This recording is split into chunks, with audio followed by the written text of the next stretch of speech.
Welcome to the Gamblin Gauchos. I'm Rob Bro. He's Money Mainville. Kyle will join us very shortly. We're talking a pretty crazy weekend. Saturday is what we'll focus on for the most part. Things did happen on Friday and Sunday, but we don't have to spend a lot of time on them, especially Friday night.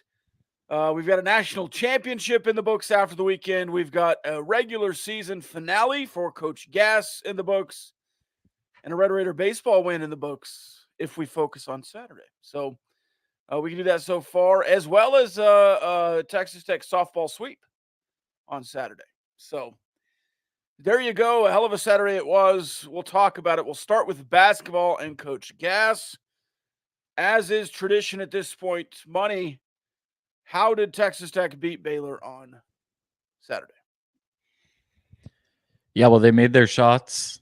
They played good defense, and I think one thing that really stood out to me was the rebounding. Obviously, when you played them in Waco, didn't have Warren Washington, they destroyed you on the glass. I think they were plus 14 or something in that game. Got everything they wanted around the rim when they were on offense. And so I think if you went back and you looked at the film on that game and you kind of were in the locker room and talking about, hey, what do we need to do to avoid this happening again, knowing that, we're not going to have our big guy again. We're going to be undersized. They've got length. They've got athleticism. I think it really needed to start with how you played defensively and how you rebounded. And those were two areas that I thought this team really excelled. I mean, I think they ended the game with 40 rebounds. They were plus 11, I think, which is pretty hard to do against this Baylor team. Played really good defense. Ray J. Dennis kind of kept in check, had 5 assists to 4 turnovers, only 12 points. He's been a guy that has looked really, really good for most of the season. Obviously, Jacoby Walker got a couple of 3-pointers against you, but that's just kind of what he does. You pretty much limited Misi. Bridges kind of held in check, only scored 5 points. And so kind of the story for this Tech team the past month has been defense. I mean, you go back and you look at their offensive numbers from that Kansas game forward, they are 52nd in T-Rank's adjusted offensive efficiency, but defensively, they are 30th. So whereas at the front of the season, their offense was way outperforming their defense, now their defense is kind of stepping up, kind of help alleviate some of these offensive woes. You haven't been shooting the ball very well the past month, but you've kind of found a way to tap into a different area of your identity, and that's been defense. And it's been pretty surprising to watch, I would say, is probably the best word I can use for it. Now, I'm just a guy who's watched basketball a couple of times in his life, but to me, the 7-foot Misi on Saturday got his ass kicked by Robert Jennings. And it kind of bears it out in the box score. Robert Jennings had 5 offensive boards. I don't know if all of them were with Misi in the game. Misi had 1 offensive board. And I don't think they had an offensive board until like 10 minutes to go in the second half. You dominated the rebounding in this game. And I keep wanting to go back to Lawrence Odiase because we scoffed at the time that it was just an ex-player out there talking. But since that, the rebounding has been better. And since a game or two after that, the defense has been a lot better. So I wonder if there were some conversations inside the locker room. I'm not saying spurned by Lawrence specifically, but I do wonder if there was some effort and education conversations going on behind the scenes. We obviously know there were effort conversations around Kyron Lindsey in the locker room. I wonder if that was team-wide. And obviously, to me, what is it, coincidence or something different? I'll probably go something different here that the locker room recognized it on its own accord and went after it. But it does just seem a little coincidental that an ex-player noticed that there was an effort problem and there's more effort in the last 3 or 4 games, it seems like, on the defensive end. Yeah, and I think part of that is you have a coach on your sidelines who knows how to win and knows how to win at this time of year, especially.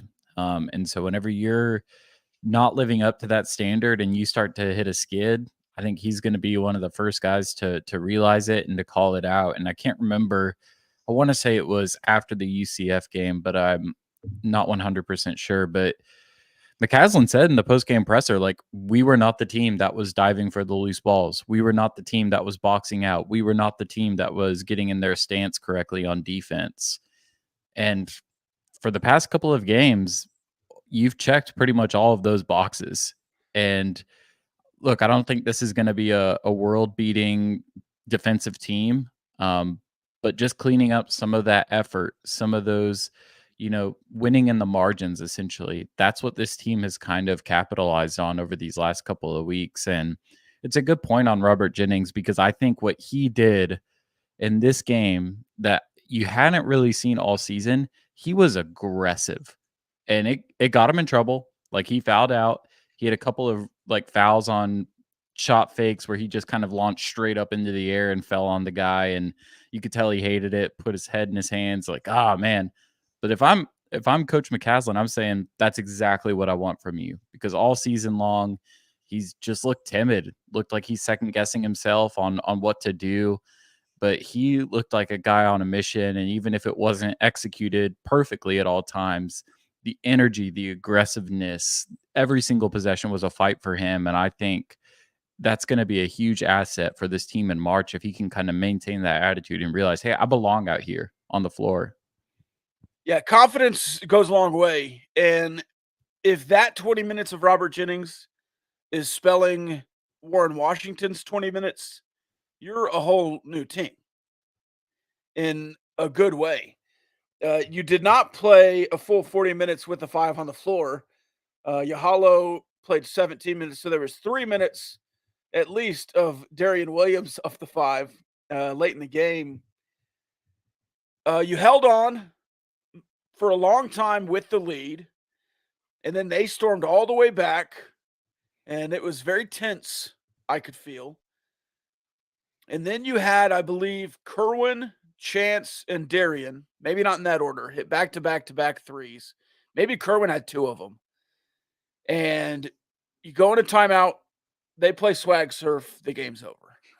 So that was a pivotal moment, and I think big for Kerwin Walton's confidence that I thought had been a little shaky in the last couple of games, shooting-wise.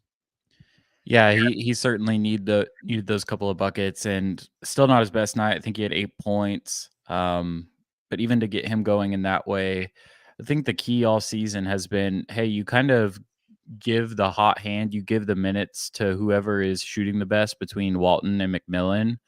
But if you can get 10 from each of them every night, which feels manageable, that is a huge boost to this team, especially when, you have Pop Isaacs in foul trouble like he was on Saturday, Darion Williams in foul trouble like he was on Saturday. To kind of get that production from those two guys is critical. And I think just kind of figuring out, hey, how do we get both of these guys going? And I think they found something on Saturday that looked really promising. At 50% shooting with 14 shots from the floor and 3 of 7 from 3, you wouldn't look at that and say just an incredibly efficient offensive output for Pop Isaacs. That was really efficient for Pop. If that's the Pop Isaacs you have the rest of the tournament, the Big 12 and NCAA, if the Joe Toussaint you've had in the last 2 weeks is the Joe Toussaint you have in the tournament, if Darian Williams is shooting 80% or whatever like he has been the last couple of weeks, the guards on this team are good enough to win in March. And that it seemingly March basketball is guard basketball. Is that right?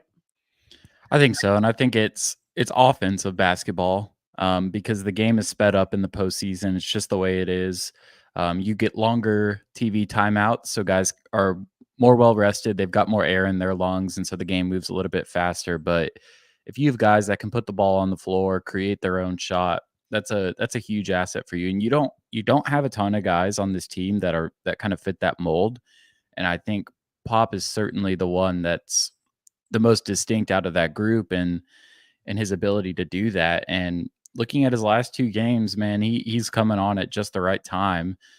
This game, 42.9% from the field. Last game against Oklahoma State, 63.6. Before that, he hadn't shot above 40% from the field since Tech played at TCU, which was January 30th.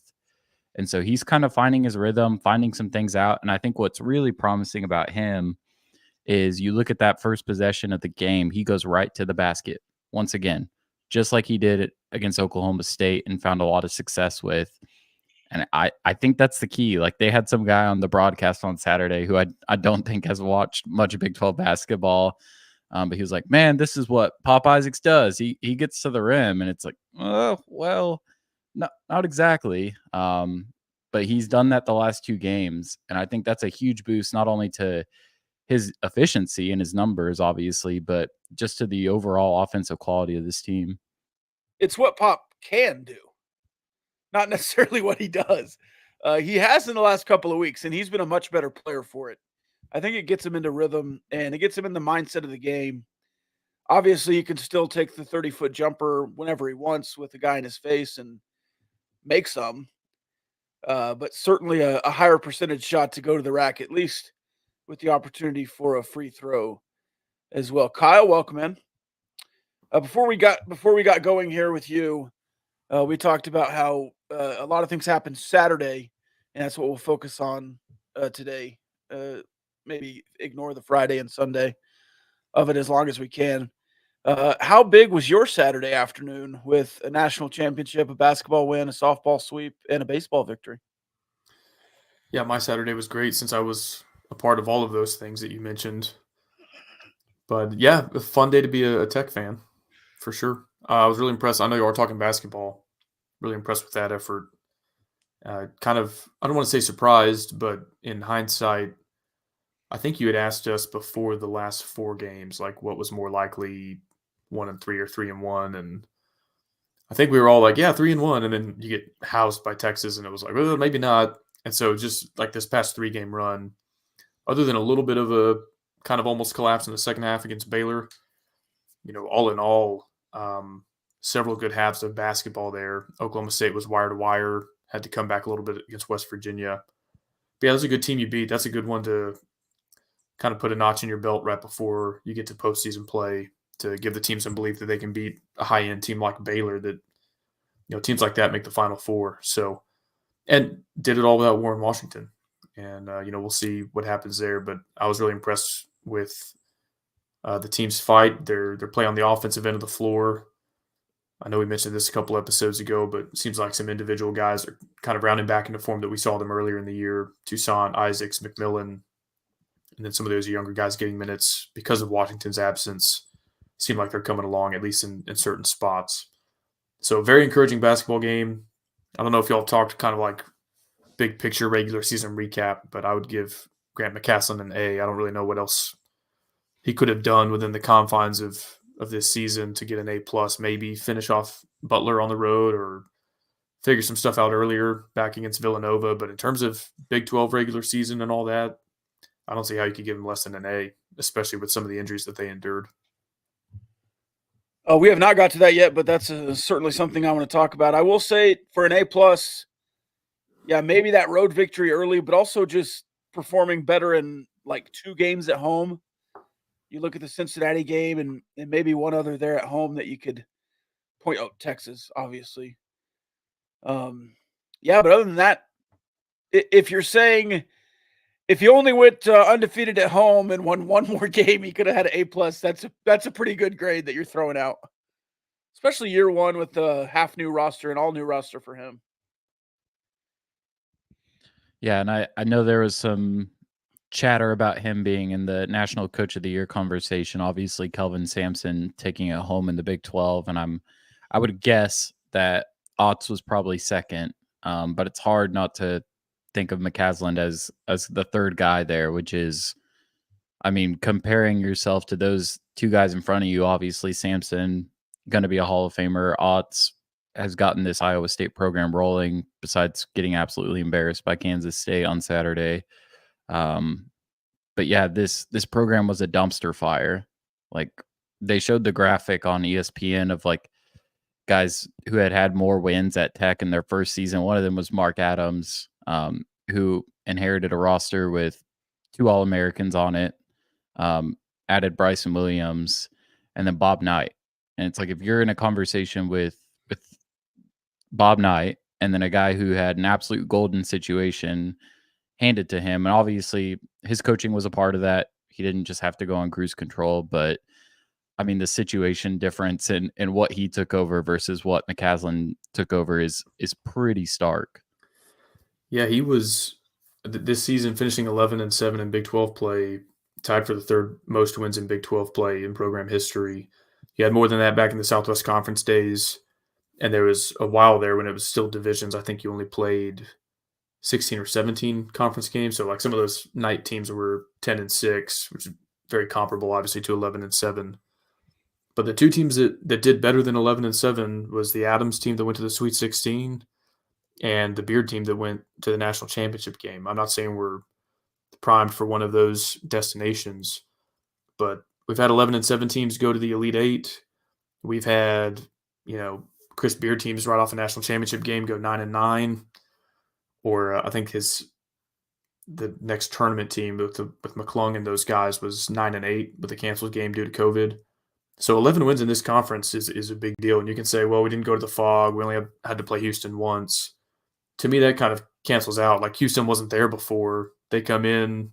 To me, that trip to Houston kind of replaces going to the Fog. So you still played that elite caliber program once home, once away. We had to go to Hilton. Didn't get those guys at home. Played Baylor home and away, TCU home and away. So I know that relative to the other Big 12 teams that maybe had to play Houston twice, some of those analytics tell us that like we didn't have one of the harder schedules.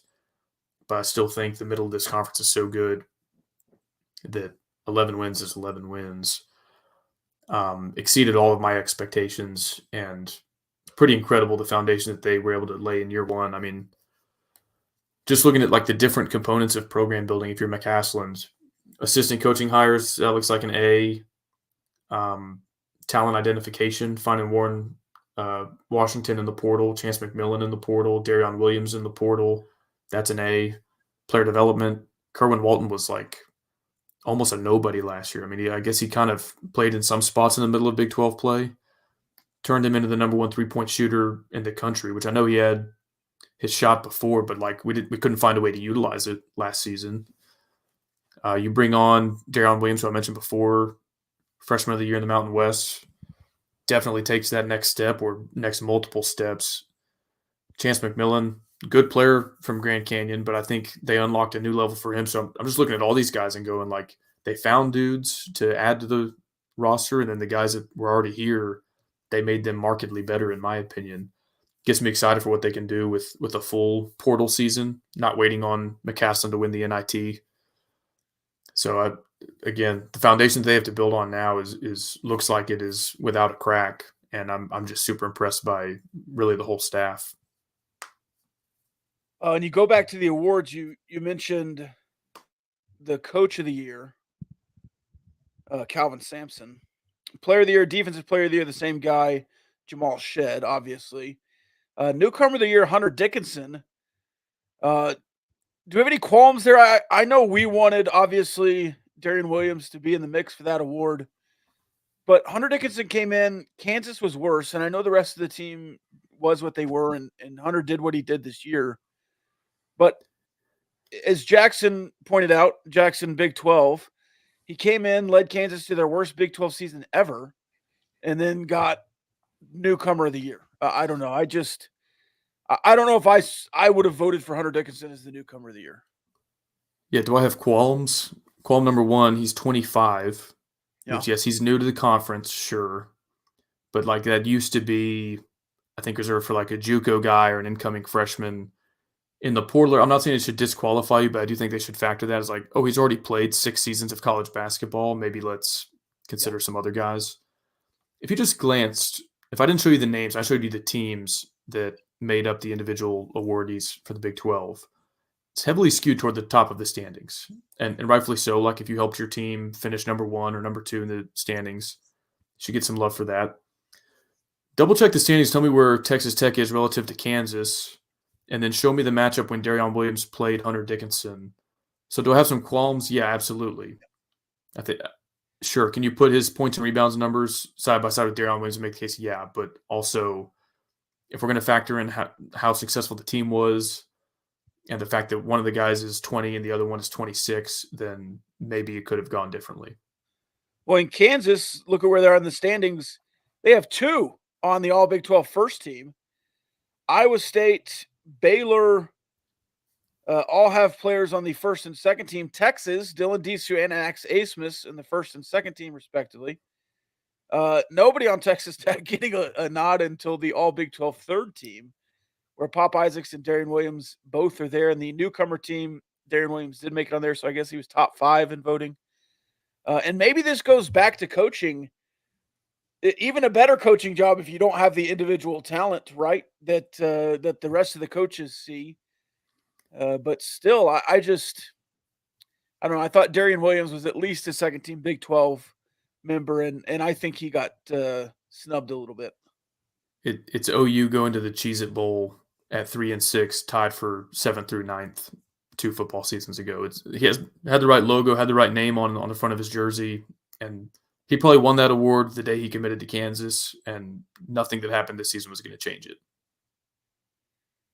Yes. And then the all-freshman team, Johnny Furphy, Momsilovich, Tugler, Walter, and Misi. Those are some names right there. Some names. Furphy, Tugler, and Momsilovich. That's pretty good. Then you have Ray J. Dennis, Keyshawn Gilbert, Hunter Dickinson, Max Asmus, and Darion Williams as the all-comer team, the all-newcomer team. I don't know. There are a lot of transfers in the Big 12, a lot of freshmen in the Big 12. It just seems a little erroneous. Yeah. Hollow. Definitely snubbed. Really taking guys in the portal considered scraps and third, fourth options for major teams too. Great coaching, in Greg's opinion. Some good individual players, but really overall outman size-wise in the Big 12, especially in the back half. Smart was a great hire. Offensively, yes, he was really underrated in all honesty, because we haven't talked about him much this season. Honestly, for Tech to finish 4th is really, really good. Yes, I would agree in year 1. Tied for 3rd, Greg says. Coach Mack has to get some 6'7" guys to help. I would say taller than that, even more. Yeah, I mean, look at the 2. So let's say we're tied with Baylor. Look at the 2 teams ahead of us. It's Otzelberger and Sampson, which Otzelberger, I guess, year 3. Sampson, been there a while. I've had 4? I think longer than that. I think he's been there. Otzelberger. Oh, Sampson's a decade in, I think, at Houston. Well, Otzelberger wasn't the one who went 0-18 during COVID, right? Oh, you're right, I think. So I think this was year 3. I don't know. Either way, we finished tied with Scott Drew, a guy who won a national title 3 years ago. And we finished ahead of Jerome Tang coming off an Elite 8, Rodney Terry coming off an Elite 8, Bill Self, the best coach in the game, among others. That's incredible. Throwing out like different levels of roster talent, all that, saying like, hey, you have no foundation. You're coming into this kind of like toxic environment year 1 with a roster you threw together late in the portal against Bill Self, Jerome Tang coming off an Elite 8, Rodney Terry coming off an Elite 8, TJ Otzelberger, Kelvin Sampson, Scott Drew. To finish like right in the middle of that group, higher than more of them than not, is amazing. Man, you made me look up TJ Otzelberger. I know I'm derailing what you're saying right there, but they went 0-18 the year before he got there. Otzelberger shows up, goes 7-11 in conference play, and goes to the Sweet 16. then goes 9-9 in conference play and gets beat in the first round, which Gauchos curse. We apologize. And then 13-5 this year. So 7-11, 9-9, 13-5. Otzelberger might be a coach to watch out for there. Then we have another comment. I can't believe I forgot to mention this. Jamie Dixon just wrapped up year 9 at TCU, which is fitting because he's never had more than 9 wins in Big 12 play, which means he's never been above 500. Last year, they were like the darling dark horse with Mike Miles, and coming off the tournament run 2 years ago, they're like, oh, the prime. This is their season. 500. Like, that's apparently his ceiling. It's wild that he's had 9 years there. Even took guys from our roster, Micah Peavy, and couldn't do better in 9 years than Gass did in year 1. He's not been better than 500 in conference play since year 1 of the ACC for the Pitt Panthers in 2014. They went 11-7 in 2014 and got to the second round of the tournament. Look up, since you had Kelvin Sampson pulled up, look up year 1 at Houston for him. I know that wasn't in the Big 12, but before they started becoming like a staple as a 1 seed in the tournament, check out year 1 for the Cougars. Kelvin Sampson, year 1, 2014-15, 13-9, 4-14 in the AAC. Then they went back-to-back NITs and have been in the NCAA tournament ever since.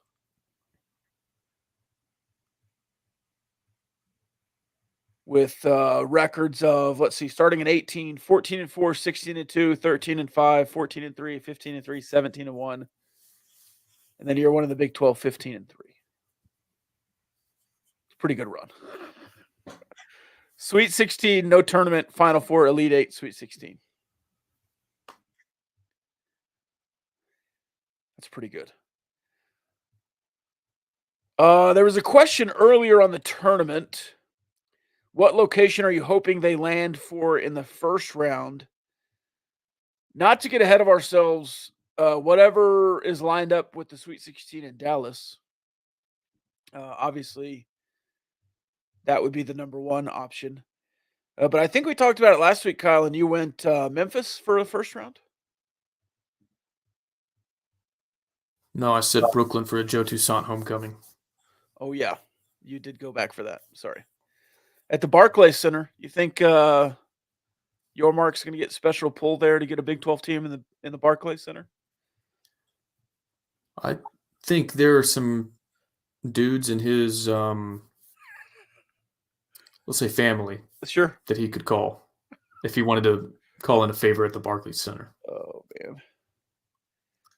I'm going to wind up with my head in a box someday if I keep bringing that up on the podcast. That's like 3 times.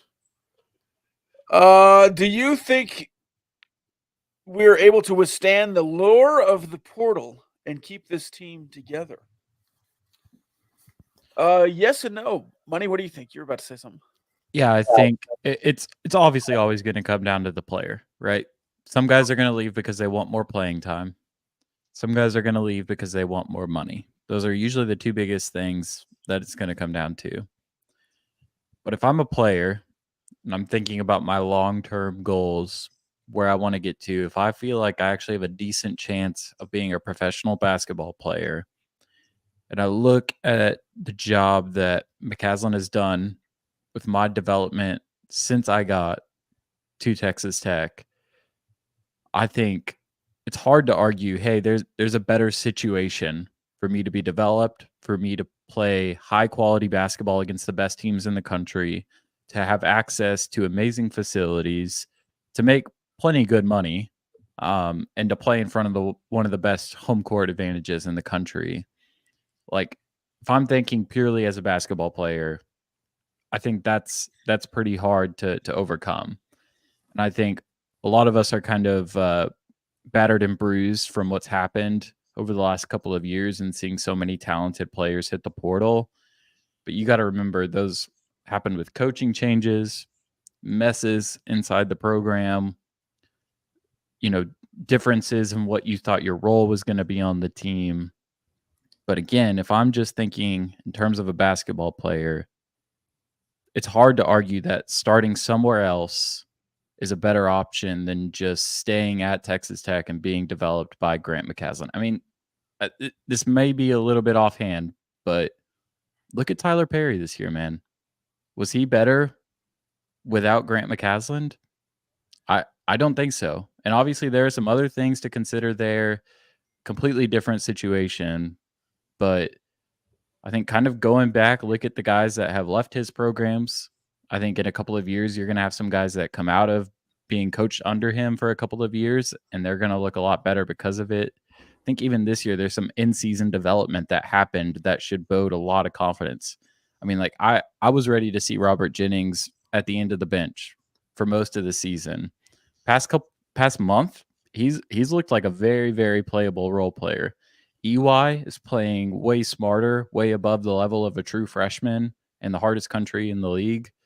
And then you have guys like Darion Williams, who was a really good player at Nevada, but just had one of the best conference seasons in Texas Tech history, in my opinion, when you look at his efficiency and his all-around game impact.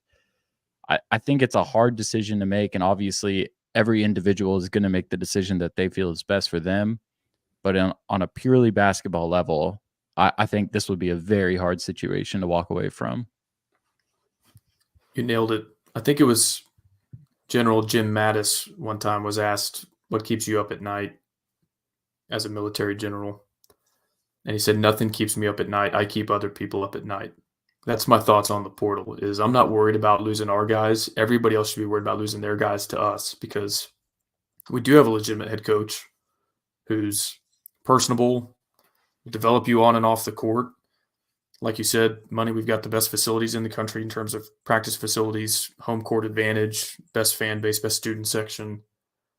We do play in the NIL game. Like I'm not saying we can outbid anybody and everybody, but we're also not going to just kind of like lose because of dollars to peer programs. So I think Texas Tech is in a position as a program that the portal should always be a net positive for us. That doesn't mean we're going to never lose anybody, but it means it should always be a net positive every offseason if we're playing our cards right. And not that you can only bring back one guy, but if there's one guy that I think should be prioritized, and you told me you can only have one guy guaranteed back, like if there's a franchise tag in college basketball and you had to roll the dice with everybody else, it's Darion Williams, hands down for me, and you can build around that. A guy is skilled and diverse as him, can do it pretty much everything that you ask him to do on the court.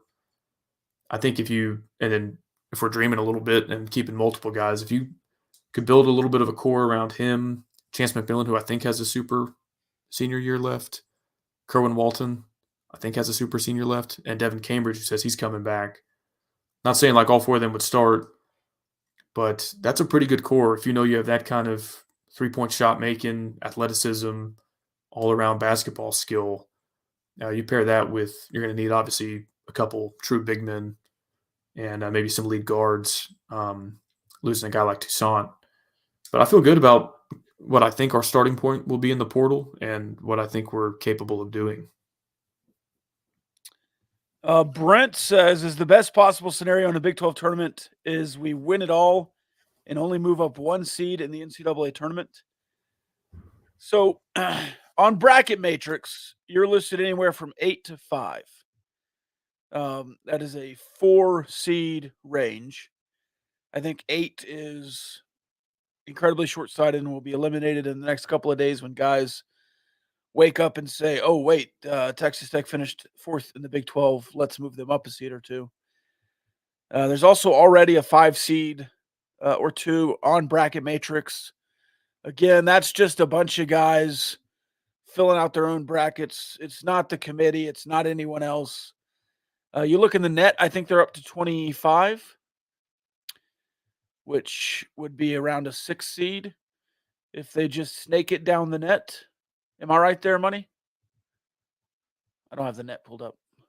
I don't either, but it sounds right. Okay. So I think you could probably be a 6 seed today.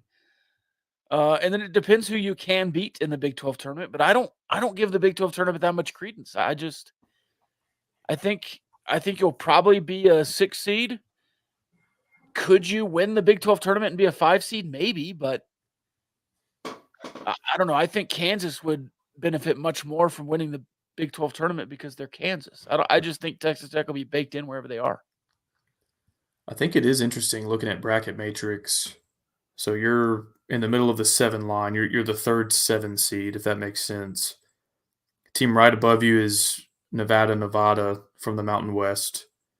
And then 4 spots above them on the 6th line is Utah State from the Mountain West. 4 spots above them on the 5 line, San Diego State from the Mountain West. And then below you, directly below you, Gonzaga, St. Mary's, both from the West Coast Conference. 3 spots below you, Boise State, Mountain West Conference. They're on the 8 line. Colorado State on the 8 line, Mountain West Conference. So a lot of that could kind of depend on what happens around you. It feels like the Mountain West at some point in their conference tournament has to eat their own, and like one or more of those teams is going to have to go home in the quarterfinals. So maybe that also just sort of like you move up or down by default depending on how some of them do in their conference tournament. And then the only team on the 8 line that I didn't mention that's not in the Mountain West or the West Coast Conference is Texas. So if you get a head-to-head with them, like that could be for seeding. Because right now they're 1, 2, 3, 4 spots behind you. If that narrows and you lose another one head-to-head, maybe they jump you or something. So, yeah, I mean, I think you could zero in on obviously the Big 12 conference tournament and then look out west for some other results. A 7 feels pretty safe, though. I agree with you, Rob. I don't think we'll fall to an 8, even if we were like one and done in the Big 12 tournament. But I also don't know if, like, let's say we win the whole thing, maybe you could move up to a 5, especially if that includes a win over Houston. But I feel like you're pretty well locked into a 7 based on what is reasonably likely to happen next week. And the 2 seeds on bracket matrix, if y'all want to start looking ahead. Well, let's do the 10s first. We don't want to look past our first round opponent. The 10s right now are Nebraska, Florida Atlantic, Mississippi State, Seton Hall. You want to know who I don't want to be a 10 and I do not want to play in the first round? Nebraska? St. John's. They're on the 11 right now. They're going to get in, I'm pretty sure, and I do not want them to be a 10. Let's say you beat one of those squads in the first round. The 2s right now are North Carolina, Arizona, Iowa State. You wouldn't play them. And Marquette.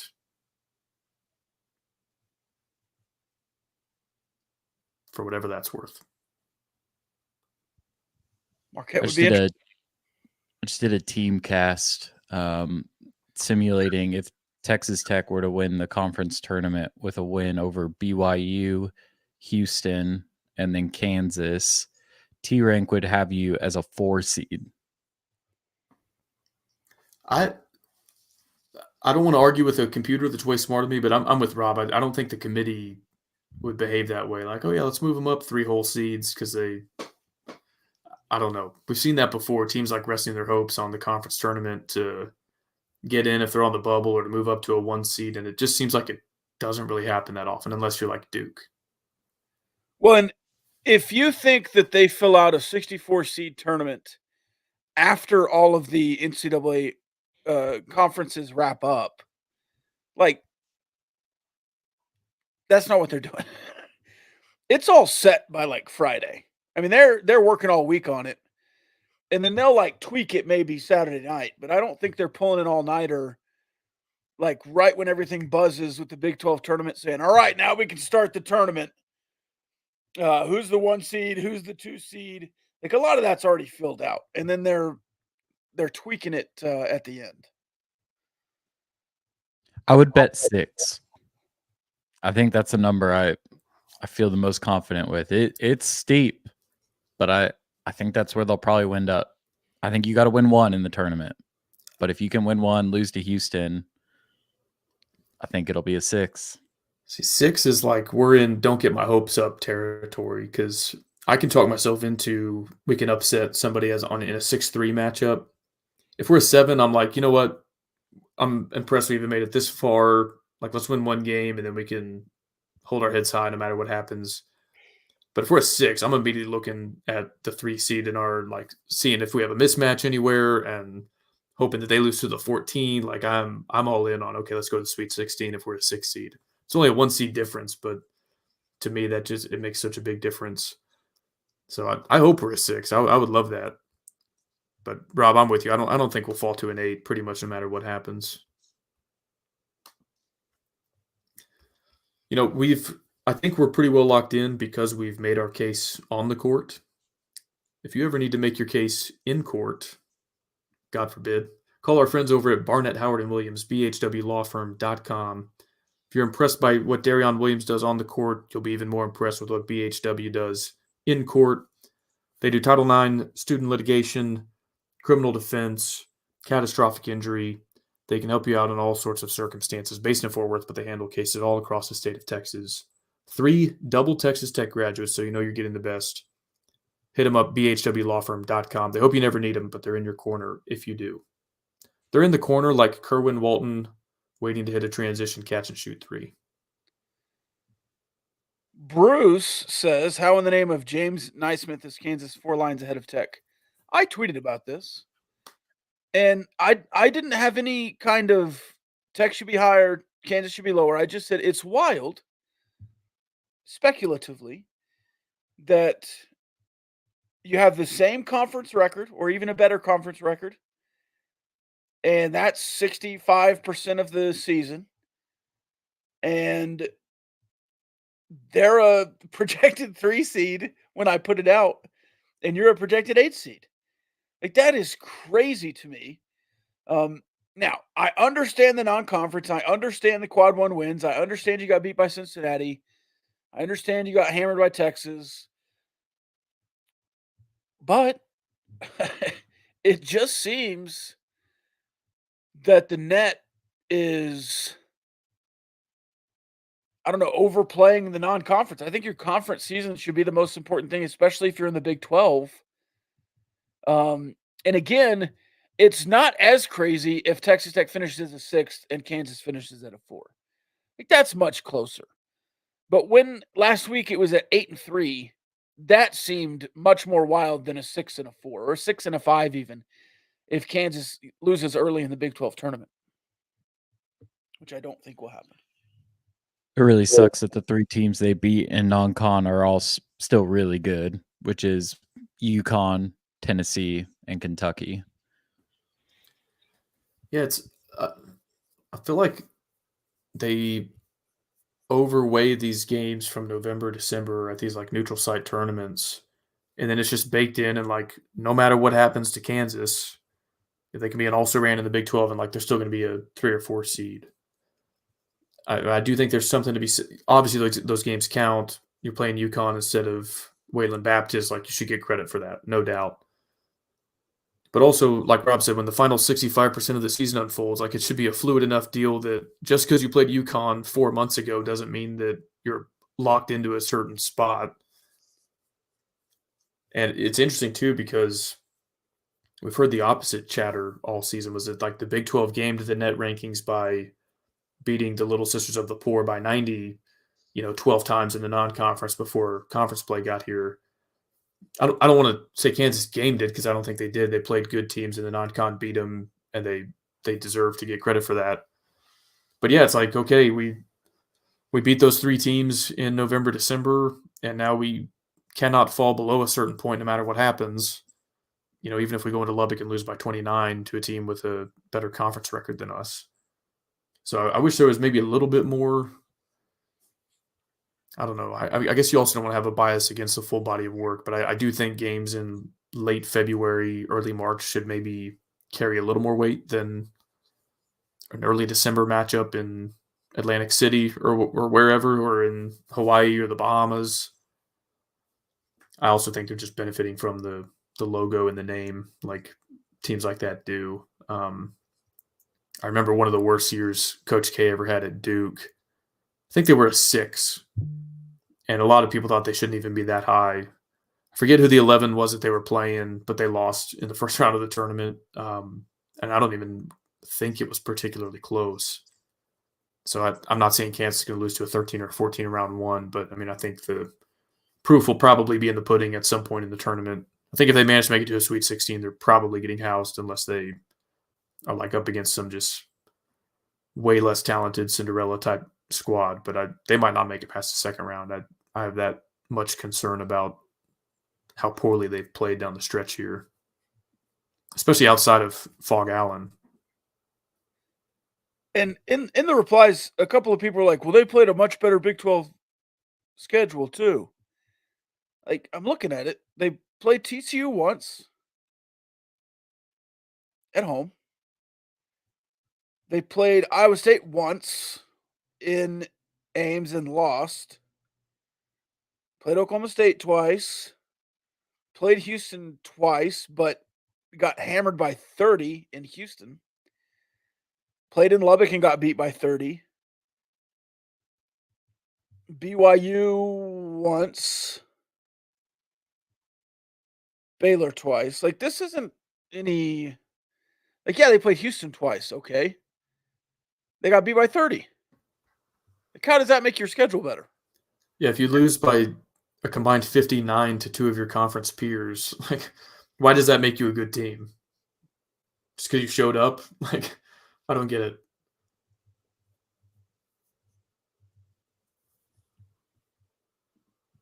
All right. Any other closing basketball thoughts there, Money or Kyle? I really do think Darion Williams should have been second team. Not a big guy to throw a huge fit over awards. It's just a bunch of SIDs sending in a ballot for their coach. It's pretty pointless. But since February 6th, Darion Williams has the sixth best BPM in the country. He finished this year in conference play shooting 52.5% from the field, 52.3% from three, and made 44 of his 50 free throws. He was the team's leading rebounder, had 44 assists to 27 turnovers, and scored 235 points, which, just for reference, Davide Moretti's best season at Texas Tech, he scored 238. John Roberson's best conference season at Texas Tech, he scored 241. So he had a very, very solid outing. And in terms of overall production, what he does for you defensively, the ability he gives you to play small ball, and just general production and consistency night in and night out, I don't know how he's not considered one of the 10 best players in this conference. They'll know soon enough. Here's one. This is me learning from the master here from Money. But if you go to T-Rank, you can customize the date range that you want to look at every team's efficiency. I wish I could get as precise as after the Brock Cunningham shoulder check in the Texas game, but I can't. But I think that incident clearly sparked something within that game, and since then we've looked really good, even without Warren Washington. In the 3 games since then, do you want to guess what now this team's calling card all season has been offense. They've been way better on the offensive end of the floor than the defensive end of the floor. You want to guess what we're ranked in defensive efficiency in the 3 games since then, which, by the way, were 2 conference road games and 1 home game against Baylor, which is, in my opinion, an Elite 8 caliber team. This is a national rank? Yes. What are we nationally in defensive efficiency over those 3 games? All right, this is setting up to be a top 10 ranking just because that's how you've presented it, but I'll go 22nd. I'll go 14th. See, Money did his homework. It's 15th. I thought you were about to get that right on the nose. Offensive efficiency, 49th. And you're 12th overall in offense plus defense. Some teams ahead of you, Gonzaga, they've only played 1 game in that span, though. Connecticut, Houston, North Carolina. I mean, some really good teams ahead of you. I'm not saying we're the 12th best team in the country, but I am saying we might have found some of our very best basketball, even without our most important player, Warren Washington, at just the right time. So I would love to see this continue to the Big 12 tournament. I'm not counting out McCasland in any style of tournament format, like whether it's Division II, low major, whatever. He's really good in tournament formats for whatever reason. He's won the CBI, he's won the NIT. He beat Purdue in the NCAA tournament. Not saying we're going to win it all in Kansas City. Not saying we're going to the Final Four, but I am not counting us out. The way we're playing these last 3 games and the way he coaches in tournament formats, I think it could be a fun month of March for us. I'm interested to see how this first conference tournament goes. Obviously, you only had 1 year of it with Adams because you ended up having Corey Williams coach you in the second one. But look, Chris Beard did not give a damn about the conference tournament. If he knew his team was going to the dance, he did not care what happened in Kansas City. And so obviously McCaslin has thrived in these situations and has also played to win in most of them. And so I'll be intrigued to see what happens next week in Kansas City. I think it'll be interesting. And obviously securing a double bye is a huge boost to your team and your chances as you kind of go down the stretch here. Yeah, I think he won a Conference USA tournament as well. Came up right on the short end in his last season. I think that's why they were in the NIT. They were supposed to get Conference USAs, but I think he lost to UAB. But yeah, like that was one thing I appreciated about Mark Adams was, and I get it, like when you, especially in 2019 when we had a Final Four team, like you don't want to play Tariq Owens 4 days in a row, like kind of for no reason. But it was also fun to get to the tournament championship game against Kansas, and like by then you're kind of bought in. And I've always wished we took it a little more seriously in baseball as well. But yeah, I have no doubt that. Well, I mean, I don't know. Maybe Gas is thinking now, like at the high major, I don't need to earn my bid by winning the conference tournament. But his whole thing, like from the moment he was hired, was like, we're going to win championships. I don't just want to win games. I want to win championships. I think that meant regular season conference championships, tournament conference championships, and then whatever we're in, the NCAA, NIT, CBI, ABC, LOL. Like if we're there, we're going to try to win it. So I'm excited to see how we play. Several questions on Washington here. Yes or no playing in the conference tournament? I vote no. I would say no, but again, like that's going to be a revealing decision. And obviously, like it's behind closed doors. We don't really know if he sits, if he'll be ready or not. But I think if you play him, you're playing to win. You do not take that chance unless you want to make that tournament count. For what it's worth, he's practicing. So, is the boot for show in public? I don't know, but he's bootless in practice. Let's see. No second chance points the last 3 games. That seems wrong based on how the team has played up to the last 3 games. But maybe we haven't surrendered any second chance points. That's still not right. Baylor had a few. Yeah, much less though. Much less second chance points, certainly. Yeah, very much improved. All right, let's swing through track and field on our way to baseball. Not much to say other than national champions. Second national championship indoors, I believe, for Coach Kitley. Third overall. Another Big 12 title. The men's team is on a run here. I don't know when you get to call them a dynasty, but certainly have been a top 10 program over the last decade and maybe a top 5 program over the last 5 years. Incredibly well run, and you've added some distance runners to your elite sprinting group.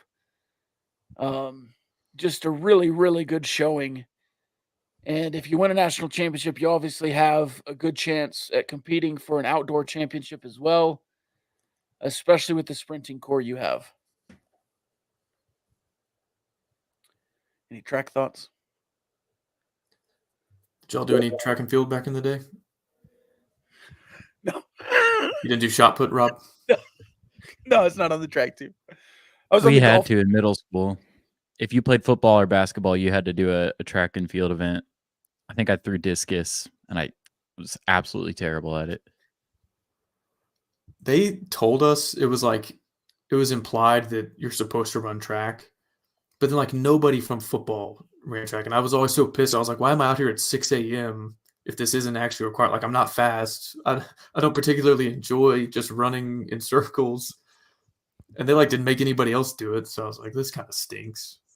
But I had already given up on baseball, so I had to do something in the spring. So track was cool because on a Wednesday you just get out of school at 11 a.m. and be at a track meet all day. So that was kind of cool. My dad did coach track when I was in elementary school, so I got to tag along to the track meets. Those were fun, but no, I did never participate. He's a golfer. Kyle looks like a pole vaulter type. You got a pole vaulter body there, Kyle? I guess. There's a couple of mailbag questions I did want to get to. We'll do that before the baseball. Seems like a good fit here. Kyle, could you beat Cat Williams in a 40-yard dash race? The comedian? Comedian. Do I have like a little bit of time to train? Like, do I have 2 weeks to train? Sure, it looks like he's been training. Yeah, easily. His time was a 4.97. Did you see this? Yeah, I saw it. Which you, untrained, just cold, were a 5 flat? I think technically it was 5.01. Okay. I tried to give it to you. Yeah. After talking a bunch of noise about how I could go sub 5, I missed it by 2 milliseconds. Oh, that's pretty good. But that was like without spikes. Yeah. So sure. And God, I'm in horrible shape because I used to be back. Speaking of running track, used to be like 200 meters or less was a breeze. Like that was a short sprint. You run 200 meters, no big deal. I ran that 40 yards and I was like, okay, it hurts to breathe right now. And like I wanted to try again to see if I could do better. Yeah. It's like, how am I not in shape to run 80 yards like with a break in between? But I feel like if I had a few weeks, I can get there. The other one, I wanted to ask Money this one. Are you familiar with who Jersey Jerry is from Barstool? Is that the guy that did the Caitlin Clark challenge? Yes. Yes, it is. So he's, I don't know, 5'4", something. He's a Jersey blue-collar electrician or whatever he was, pipe fitter, I don't know what he did, plumber. Union guy that somehow got involved with Barstool. And he shot all of Caitlin Clark's buckets this week. I think it was 762 free throws made, 509 threes, and then the rest of the 3,600 points via two-pointer, however you get. I think he just shot from the block. He did it in 5.5 hours. Could you do it faster than he did? Is it 5.5? 5.5 hours. Oh, man. Which I thought was Probably really not. fast. Yeah, probably not. He shot all of his free throws and then dead on threes. And then one like volleyball line corner logo 3. In 5.5. It's 5 hours and 36 minutes, I think. Yeah, I got a nice shot, but man, fatigue, like we used to have drills where you would just have to shoot, like make 10 free throws. If you didn't make 10 free throws in a row, you had to run suicides up and down the court. And like my first time missing, and I would have to do down and backs, I would just be gassed and I would miss like my first or my second shot. Somebody's rebounding for you. So you can just stand there. Still just hucking shots up for 5 hours consecutively sounds terrible. And how many did he miss? That's my thing. Because he shot, what is that?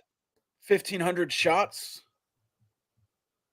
So, and how many did he miss? He probably shot 2,000 times at least. And that's on the good side in 5 hours. Money, what was your like career game in high school? I had one double-double. I think it was 11 points, 12 boards. Nice. That was one to remember.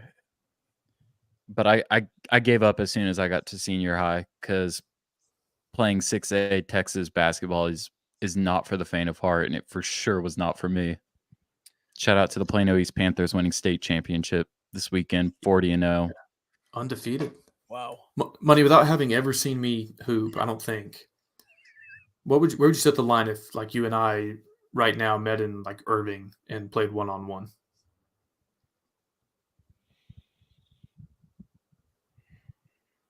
I'm terrible at one-on-one. I cannot take anybody off the dribble. I'll go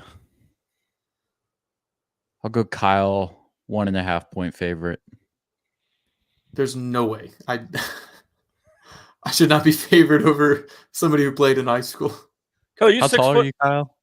I'm 6 foot even. I'm 6'2", so I've got a little bit of size. Probably a little bit more weight on me than you do. I feel like I could get some positioning there. I don't know. Maybe it's shrinking down to a 1, half a point. I'm hammering money if that's the line. I can't. The only thing I can make is like a layup. I have no jump shot. I mean, I have like decent form, and I can like hit the rim over and over. Like I'm not just like chucking air balls, but I can't make anything. And I'd be screwing around. I'd be trying to hit you. My favorite move on one-on-one, even though I have no business doing this, is the Dirk, the jab 3 times and then fade away off 1 foot.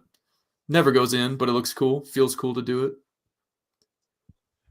I used to watch Carmelo Anthony highlights when he was like in his prime with the Knicks, and he had so much good footwork, and I would try and do it in a game, and the defender would just like immediately slap it out of my hands. My coach would like talk to me. He's like, "What are you doing with your feet? Just go sit on the block and try and back somebody down." Oh my. Money you went to Plano High. Plano Senior. Shout out John Roberson. Shout Greg out Rex Burkhead. Rex Burkhead. Dude, Rex Burkhead, me and my friend, this other like football junkie, I think our freshman year of high school, we would watch Rex Burkhead highlights because we thought it was like so cool that it was a white running back, and I think he's committed to Nebraska or somewhere. We're like, oh, Rex Burkhead, dude. Like, we're always trying to find these players on Rivals and stuff that were like the next big thing. We were obsessed with like Terrell Pryor. He was the #1 player in the country when I was a freshman. So I remember those Rex Burkhead highlights. I remember he was all district basketball and football. He was a hooper, man. It's awesome. The Lamar Jackson Max Prep highlights where he's running to the goal line and then just stops. And the guy flies by him and he walks into the end zone. I'm not trying to make a Lamar Jackson comp here, but I 100% did that to a guy in intramurals, and like entire sideline was roasting this guy, like his own team. It was pretty incredible. Do you remember Sam McGuffey? Yes, yeah, Sam McGuffey, the Little League guy, number 5, I believe, is what his number was. No. That's something Paul, Cody Paul. Okay. Sam McGuffey is a guy that could do like backflips and he would like hurdle people. In Little League? No, in high school. He played at like Cy Fair or Cy Woods or Cypress, somewhere. Yeah. He's like this 5'8" white guy that was like hurdling dudes, and he could do like the Dylan Cantrell like backflip and catch a ball. He's number 5. I don't remember what number he was, but Cody Paul was the Pop Warner dude that like with the visor and everything.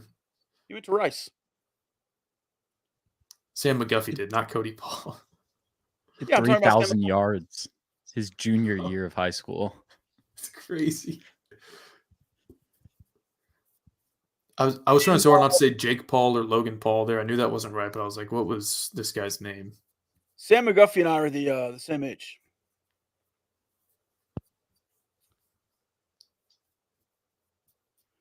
Man, I forgot about Sam McGuffey. Didn't he like do? Did he go to the Olympics? Bobsledding. Yeah, there it is.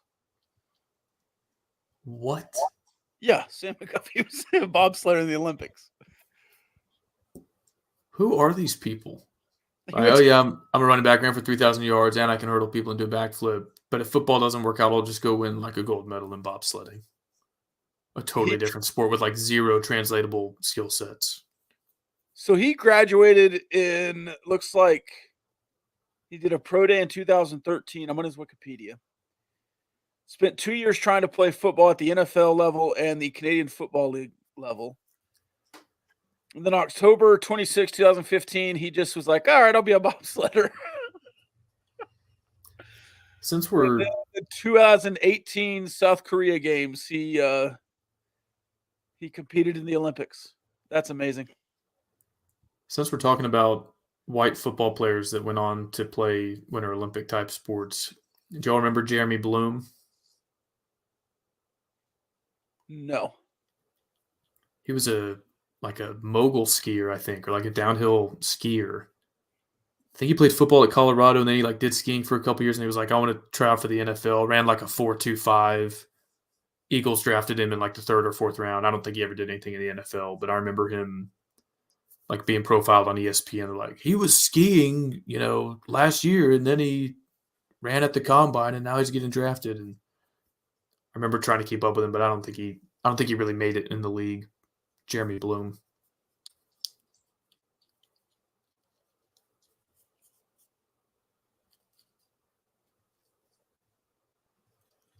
All right, I did get Sam McGuffey and Cody Paul mixed up, but they were both number 5. At least you didn't get Cody Paul and Jake Paul mixed up like I did for about 30 seconds there in my head.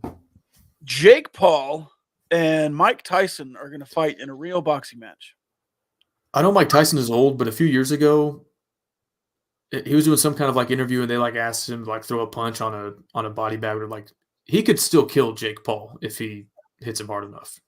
Have you seen him training in the last 2 or 3 months, just unrelated to the Jake Paul stuff? He still trains. Yeah. He's still fast as lightning.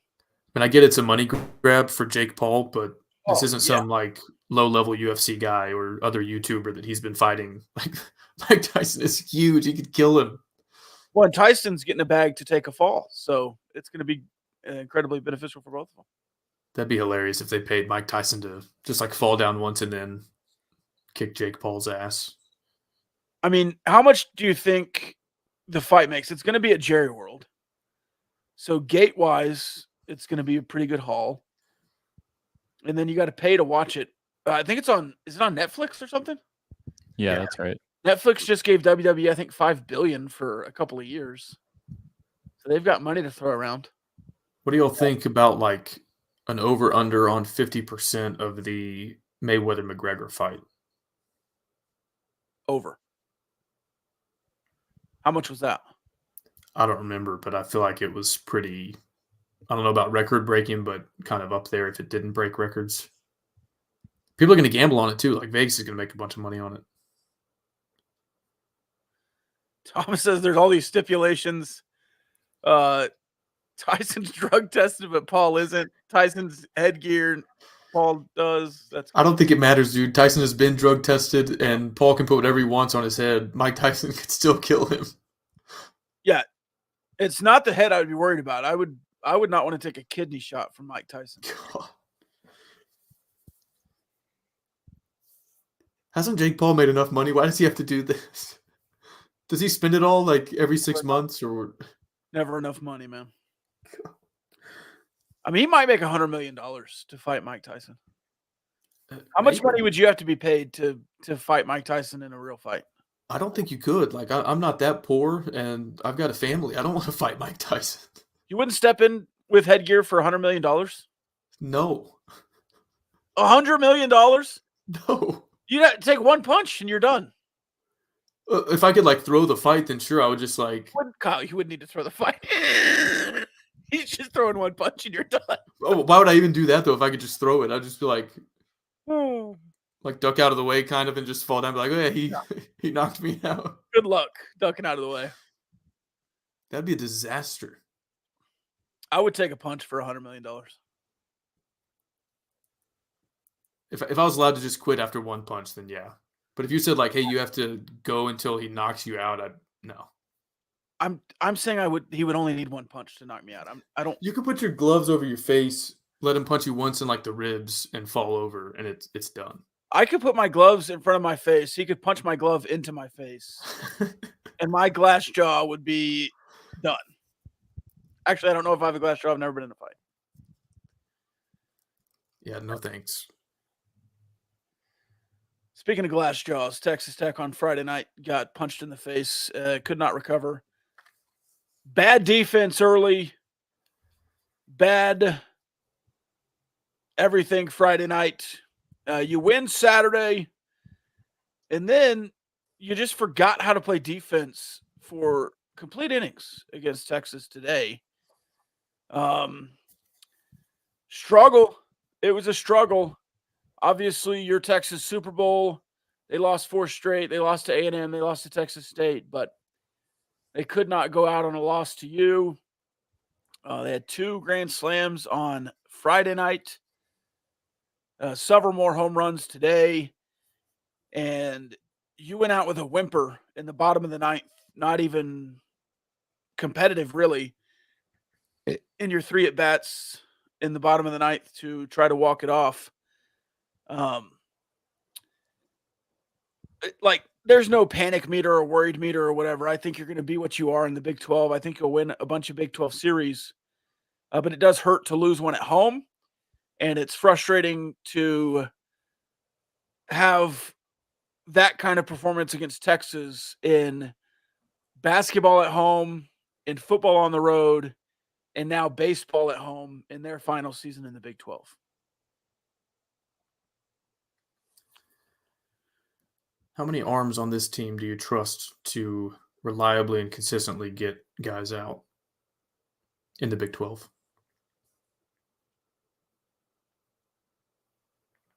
Well, I would say Trenton Parrish still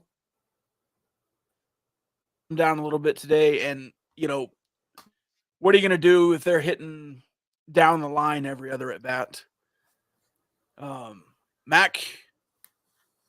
Big Mac, maybe is getting in there. Hewer. I think Brendan Lysick pitched well today. Long term, we'll see. I think Ryan Free, I'm still trusting. So I think I could get to 4 pretty well, maybe 5. I still want to say Kyle Robinson is my guy, but when you're throwing belt-high fastballs and hanging changeups after spotting your changeup incredibly for 3 or 4 innings, and they're just teeing off on it, it's hard to say that you're going to do well in the Big 12 going forward. Yeah, there were times where I wanted to say, hey, the pitching isn't as bad as it looks because, this happened with Jacob Rogers a couple times today, but, he gets ahead 0-2. We're 1 strike away from ending the inning, and then Texas finds a way to extend it and then makes you pay. I think it was the very first inning on Friday. We just miss a fly ball in the lights. That extends the inning, and they score 4 runs. So there's moments like that where I'm if we could just get it together in the field, pitching isn't going to be elite, but it would be serviceable enough maybe, at least to keep you competitive. But then there's other times where Gage Harrelson is bringing one back that saves a 2-run homer. Austin Green is catching one diving catch up against the wall. It's if we're not making these web gem type plays, this is actually going to be even worse than what we're looking at. So I don't know. Maybe that's a wash. But yeah, you were terrible in the field today. You just let balls go under your glove. You're colliding with your teammates. The base running sucked. You couldn't hit for contact. It's just grounder into the shift after grounder into the shift after grounder into the shift. If it wasn't going over the fence, it was not a productive at-bat for us. We couldn't execute defending a sack bunt. If I was our opponent in the midweek, I would just start bunting and make them field a bunt and throw it to first base in time, because you probably got a pretty good shot of reaching base safely if you can lay down a bunt in fair territory. So I'm worried. Damian Bravo was leading the Big 12 in the country in batting average or whatever. His ABs today, 3 strikeouts and 1 over the fence. It's can we hit for contact? If the ball isn't going out, can we do anything else with it? And I don't know. Some of this seems fixable. I don't think TJ Pompey is just going to have relatively routine ground balls roll under his glove over and over. But I don't know, man. It was a lot this weekend that made me think, okay, if there's 1 or 2 of these plays, maybe it's a bit of a fluke. But a lot of it was kind of concerning. And I know we've had this mantra, if you can hit, we'll find somewhere for you to stand. Okay, yeah, we've got power bats. Do we have anything else at this point that, I know we're going to beat up on the bottom of the Big 12 and all that. Do we have enough to compete in the top 3 of the Big 12? Do we have enough to win a regional? It's very early in the season, so I'm with you. I'm not hitting the panic button, but it's okay, let's pat ourselves on the back for taking Gardner Webb behind the woodshed there. But against real opponents, like it hasn't been great. In fact, it's been pretty bad at times. And if you can't execute some of these fundamental type plays, I'm not sure how high your ceiling is going to be, and your floor can be pretty low as well. Who's the top 3 of the Big 12? I don't know. It's so early. I still think TCU. I think Texas. I know we're clowning on them for losing a bunch. They lost to some good teams, but it's Texas. I mean, I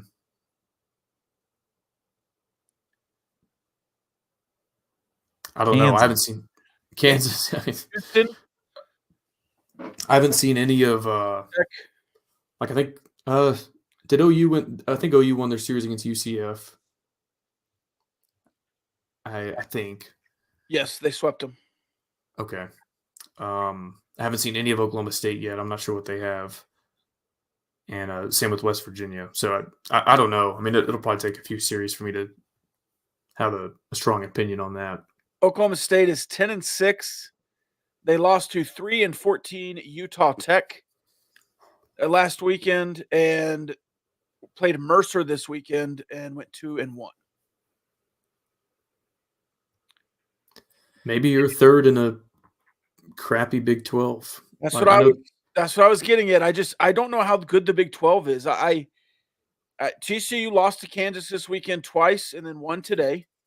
Kansas is 9-5 with losses to UIC, Washington State, who's 8-6, Kentucky, and then again to TCU. So I think that's why Sunday's loss was so frustrating. It was like you had the lead. Yep. You cut down on some of those bad errors, and I mean fielding miscues, pitching errors, base running errors. Like you're 2-1 with maybe the most talented team in the conference behind you, and like maybe number 1 in the quote unquote power rankings. TCU, the other team I'd be like worried about, and they started conference play 1-2. Had you gotten to 2-1 with both Texas and TCU at 1-2, it's like, okay, I mean, we had the worst Friday night ever, and here we are making the argument that we're number 1 in the Big 12. So I think it could be ridiculous to say, but I think you lost the Big 12 championship this weekend. I don't think you'll win the Big 12 with a 2-3 or 2 out of 3 losses to Texas at home. If that was on the road, if you lost 2 out of 3 to Texas on the road, like TCU lost on the road to Kansas, I would have said, no worries, it's fine. But you need to win all your home series to win the Big 12. And that was a rough start at home against Texas. I still think you'll finish in a position to be in the NCAA tournament.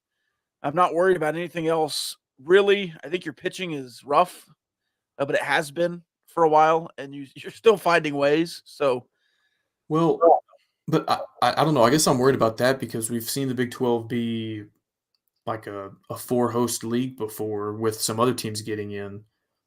But if we're like scratching our heads at like who's even the third quote unquote good team in this conference, are you going to have the strength of schedule to reliably, like if you go a little bit above 500 conference play, does that automatically get you in? I mean, most years, yes, but this year maybe not. Houston swept Baylor at home. Baylor's 4-11. Hate that for them. Did y'all know that they won a national championship in basketball? That's crazy. Mickey Mouse championship. Cincinnati losing 2 of 3 to Kansas State. That game went into extra innings today. They both stink, and you don't get to play either one of them. Kansas State walking them off. Oklahoma State again against Mercer, and then Texas Tech, as we said. Now 11-4, but 7-2 at home. Your last 2 losses there against Texas this weekend, obviously at home. So I don't know. It's frustrating. Thoughts on Texas punking you in final trips to Lubbock in basketball and baseball? You said that somebody should have turned around and punched Brock Cunningham in the face. Should Gavin Cash have done a little bit more to defend himself today at first base? Different scenarios. I think the incident today was less egregious, and part of why I was like, just go for broken basketball was you were down by 25 with like 4.5 minutes left or whatever it was. You were still very much in the game. I think even leading at that point, like you don't want to get a bunch of guys ejected at that juncture. So I think those are two important distinctions to make. But yeah, it sucks when they literally like physically bully you and then win on the scoreboard as well. But also, we're like never going to play them in the regular season in anything ever again. So It's crazy. Let's see. Do we miss anything? Softball swept BYU. BYU's telecast again, very good. amazing. And I think when nothing else is going on, the Texas Tech broadcast is also pretty good. But it struck me how well the BYU broadcast is put together based because I watched a lot of ESPN Plus around the country, especially in the Big 12, tuning into other people's games. Is it an ESPN Plus thing or a Texas Tech thing that we can't get like in any sort of graphic on the screen, like a reminder of who's at the plate or a slash line or the speed on the last pitch? I mean, there's like the score, and then sometimes they have who's on base listed accurately, and then other times you see the guy standing on second from the center field camera, and they've on the graphic got him on first. From my understanding, it is the school's broadcast in baseball and softball. And then all the cameras are run by the schools. It's just the broadcast team in basketball, I believe, on ESPN Plus from ESPN. Does there exist technology to hold a camera still in an outfield? I have been complaining about this for years. The Texas Tech hard cam in center field, it was on scaffolding for a long time. I believe they've built a camera well out there, but I don't know how to fix that. It's windy in Lubbock. Is it not windy everywhere else? I don't know. I think they've taken steps to improve that, though, is what I'm trying to say. Okay. But it is still shaky.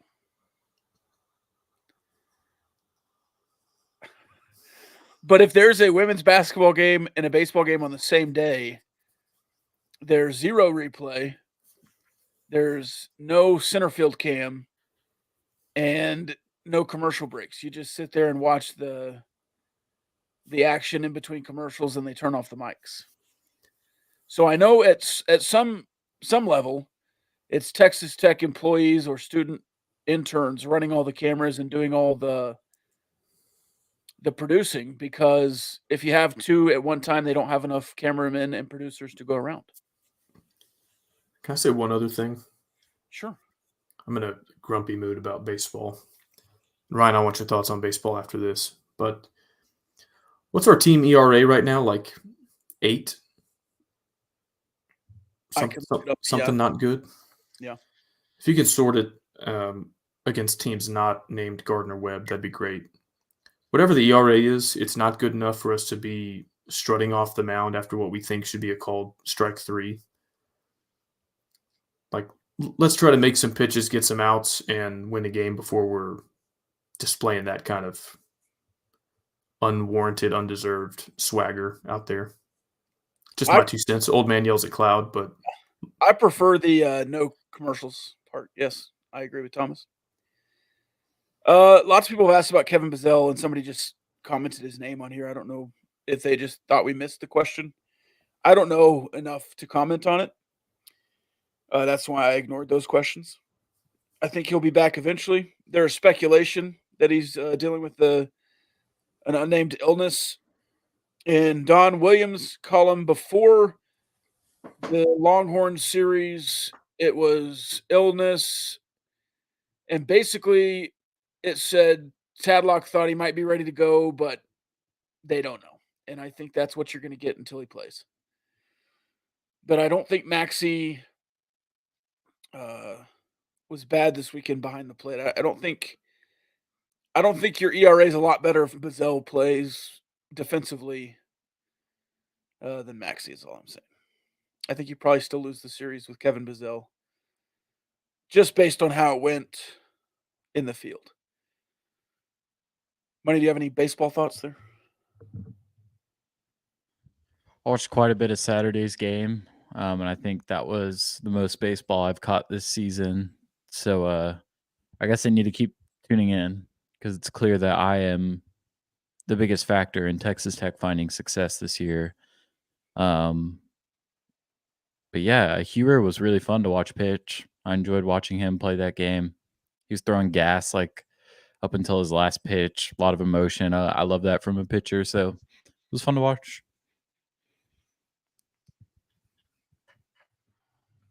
Big fan of Mac Hewer. Big Mac Hewer. Let's see. There's a Provo question here in the Matador Transit mailbag for Kyle. Upon revisiting Provo, would you get the same flavor of ice cream or try something different? The softball girls ate ice cream after their sweep. Same flavor, Grand Canyon. Best ice cream I've ever had in my life. Wow. Is that a s'mores related thing or just graham cracker related? Graham cracker. So no Yeah, chocolate. no additional s'mores elements. Okay. Question for Kyle again. We'll save that one for the. Yeah, that's a. There's a couple of Patreon level questions here. How do people get their questions answered in the Matador Transit mailbag? They go to patreon.com/Gamblin Gauchos and join up for $5 a month. Very affordable. And you get to join the Discord, which was an absolute hoot during the 22-8 game on Friday night. I think that might have been the most active. There were people I'd never even knew were in the Discord were commenting on the game. It was a fun time. We started arguing about Dak Prescott for some reason in the baseball channel. We as in like people in the Discord. No, don't put that on me. That's on Bill Walton's kid. He brings up Dak all the time. You and him were. He's a glutton for punishment. He can't go without bringing up Dak. Okay. We have a Big 12 awards question here. Wednesday's episode definitely worth the $5 by itself. That's true, especially Kyle going on a long extended rant on the flat earth theory. Yeah, can I ask y'all a simple heads up yes or no question? Did I say that I was a flat earther on that episode? No, but you only clarified that you might not be one time. And you said no. You said no. But we got a comment on Patreon. I was like, oh, I wouldn't have taken Kyle as a flat earther. I didn't say that. They can listen to the episode themselves and make their own qualifications if you're a flat earther or not. My wife was dying laughing when she listened to that episode. And I asked her, I was like, what percentage chance do you think that I'm a flat earther? And she was like, probably like 20%. I think people struggle to find your humor, Kyle. I think people think you're a serious guy. I might put a little higher than 20%, but I do. The only time I was unsure on the flat earth bit, I know you say you don't do bits, but yeah, was when we were at the Airbnb after the Baylor loss. I thought you might be serious that night. Probably the only form of trolling that I truly enjoy is saying something that I know is going to be perceived one way. Yeah. Even though I haven't said what is being received. And so, like, I do this all the time. Sometimes intentionally, sometimes unintentionally, because I'm just, like, a little bit particular about word choice and stuff. Like this happened with Cameron Valdez hit the portal. He came back, and somebody was like, I know Kyle hates this move. And I was like, I didn't say I hated the move. Right. What I said was, if I was head coach, I probably wouldn't take a guy back who had already hit the portal. That's like a very minor, random example. Yeah. But I know when I say things like NASA employees have admitted that their images are photoshopped, that people are going to go, oh, this guy thinks every picture of space is fake, and he thinks the moon landing is fake, and he's a flat earther, which isn't what I said when I said a NASA employee admits the photos are photoshopped. Well, also when you handpick and quote or Bible verses about the firmament, and I was asking a question. You asked what was the religious component of it. Admit to hours of self-research on on the topic, and I don't know. I just there's always questions like what could you talk about for 30 minutes unprepared? And I always joke like the goal line fade or the wishbone, like sports things. I really do think you could go up to a podium and talk about the flat earth theory for 30 minutes. And to be able to be that knowledgeable about it, but not a flat earther, I think doesn't quite flush, dovetail in some circumstances. That's all I would say. Yeah, so that sounds like a borderline accusation more than anything. I didn't say no, I didn't which- say that. That's not what I said. I said it didn't flush that you were that knowledgeable and not. I said it sounds like. I didn't say that. Again, I chose my words very carefully there. I was just trying to pull a Kyle on you. All right. Anyway, I think you had a question before we devolved into all this. Well, I was going to say there was a question on the Big 12 awards, but I believe we've already covered that. He does say, I don't think any of these people watch basketball. It's the coaches. They watch, or at least the SIDs is money accused. This is going to be after if Big 12 championships in Kansas City, Arlington, Oklahoma City were unavailable for a year due to renovations, schedule conflict. What are your top alternatives? Let's stick to basketball since we're in basketball season. Memphis or Vegas? Vegas at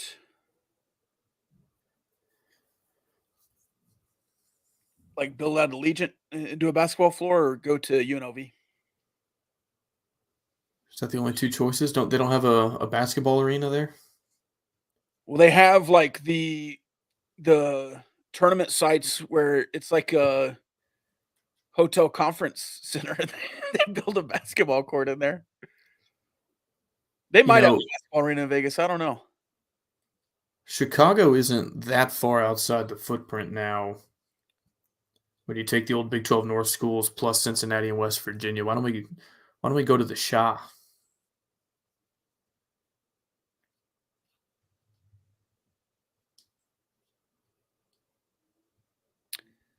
I don't think I would Denver? change that.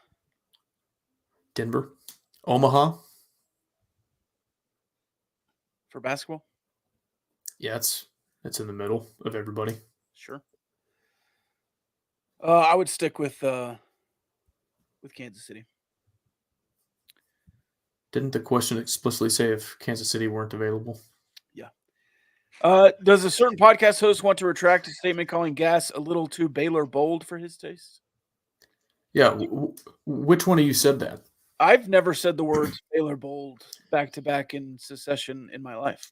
The only time I remember saying that on this podcast was about Dino Babers. I don't think I said that about Gas. Were you anti Coach Gas 12 to 13 months ago? I don't think I was anti. I think I wanted us to swing for Sean Miller. Now I'm gonna take the high road here. I'm gonna be the bigger man and say I'm not gonna point out that somebody else on this podcast changed his display name on Discord to Grant Mid Castland. I'm not gonna bring that up. I don't think that'd be right to bring it up that somebody did that. But if this person making the accusation claimed that he had receipts, so if I said that McCasland was too Baylor bold, then I'll apologize. I don't think I said it, but if I said it, it also would kind of make sense because he played there and coached there for a long time. So I apologize if I said it, but I'm still denying it until there's more evidence. I have a lot of McCaslin takes from 12 to 13 months ago that I wish I could walk back. I feel like I talked myself into him pretty quickly after he was hired, but during the process, I was like, ugh. Well, like the style of play too is the exact opposite of what I meant. I thought we were gonna be like the slowest team in the country and win games 51 to 49, which is fine. Like I'm never gonna complain about winning a basketball game. I was tired of that style. But yeah, like we got a bunch of shooters. We don't go super fast compared to other people, but we're also not intentionally trying to go slow. And yeah, he won me over pretty quick. I think.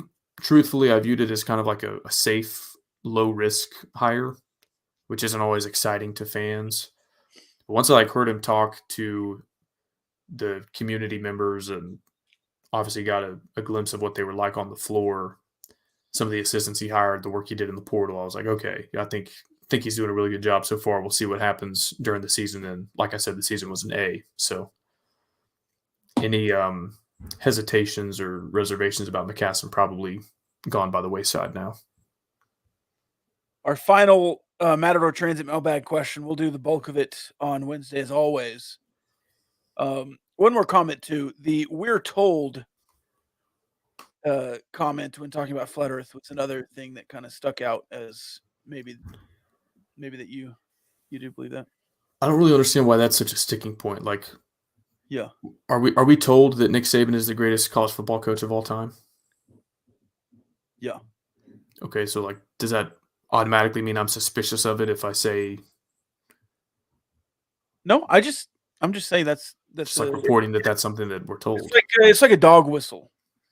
The flat earthers that do talk about it use that phrase, or like anti-vaxxers or that kind of crowd say like that's a dog whistle maybe in some communities.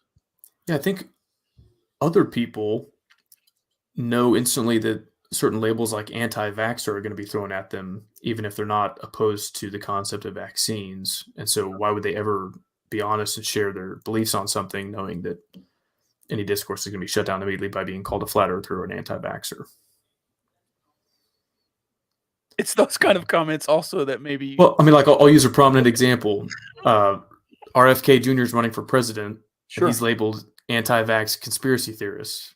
And his whole thing, he's said this a million times in interviews. He's like, I'm not anti-vax. Like, I'm vaccinated. My children are vaccinated. Because what I'm not for is like experimental mandatory vaccines when we haven't done the scientific and medical rigor necessary to find out that they're safe. I think anti-vax has changed since 2020. Obviously, what it was before 2020, anti-vax was like, I don't believe in the polio vaccine. Yeah. It's like it's changed. It's obviously changed, and politically, it's changed. The conversation around anti-vaccine has changed in the last 4 years. Okay, so totally earnest take here, not trolling at all.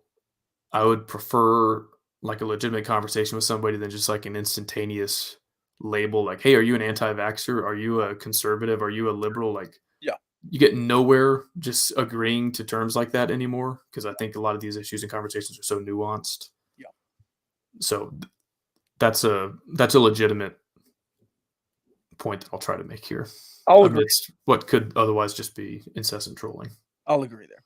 All right, this is the last one, and I want to break it up into 2 parts. The follow-up, I believe, we'll do on Wednesday, but I just want to broach the topic here and then maybe do some studying before Wednesday, because I think it's a fascinating thing that's happened in the last 2 or 3 weeks.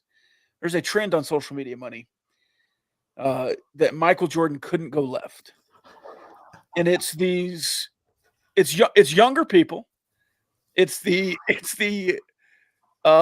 Gen Z crowd, maybe Generation Alpha, finally watching 90s basketball, trolling their dads, and saying Michael Jordan couldn't go left. I have some thoughts on it. I think we'll talk more Wednesday, but have you seen the trend, Money, and what do you think of the trend of young people saying that Michael Jordan couldn't go left, he's not the GOAT? I actually haven't seen any of that. I guess my algorithm just knows I'm a ball knower. This kind of stuff isn't gonna work on me. But I'm definitely gonna look at this as soon as we're done here. There's a guy that dropped a shot chart that is incredibly damning. It's bad. But I will say this. Coaches knew, or let's just say Michael Jordan couldn't go left. All right. Coaches knew, players knew, and he still did everything he did. He won 6 championships. So, I guess I'll preface this. I'll give you this context, Money, and other listeners. I believed early on that LeBron James had surpassed Michael Jordan in the GOAT debate. And then after The Last Dance and kind of some additional reconsideration, I was like, you know what? I actually think, like, okay, maybe talent is one conversation, but if we're talking like legacy and greatness, I think MJ actually has him beat. And then I saw this stuff, dude. I've seen these clips. They're just like hanging 10 feet off of MJ, shooting wide open threes. And like Rob was saying, there's one guy's video of him dribbling with his left hand in a game. Like if you just saw the box score, it was like Jordan went 14 for 24, went to the free throw line, like 35 points in the NBA Finals, like great game. And then you look this up and you're like, he couldn't go left. He could not dribble with his left hand. And like some of the videos, dude, I was dying laughing at this one guy calling Patrick Ewing trash. Yeah. Maybe it's cherry the picked. entire 90s. Maybe it's cherry picked, but these clips from the 90s, like Hall of Famers, you're watching them, you're going like, yeah, this guy would be riding the bench today. And then, of course, it's like very selectively edited, but like they're showing Patrick Ewing like no moves, missing layups, and then LeBron, like dunking from the free throw line and stuff. It's a pretty interesting side by side. I'm not sure where I've landed on it yet. I'm sure there's going to be like a rebuttal to some of this MJ slander and just general 90s slander. So I want to see the full picture, but I'll send you some videos if I can find them again, Money, because it was interesting. It was eye-opening for me. Yeah. I just looked it up, and the first two things I could find were a Reddit thread that got removed by the moderators, and then a 5.5 minute long TikTok video about it. Yeah. Yeah.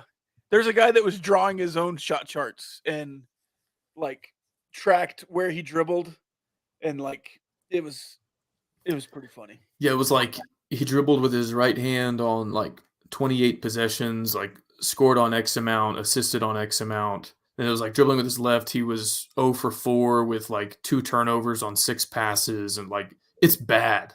It's bad when he tried to, and that was early on, and this guy was theorizing that like maybe he fixed it during their second three-peat and he became a little bit more dynamic. But he was like, yeah, like even a good game in the NBA Finals for MJ, like couldn't do it with his left hand.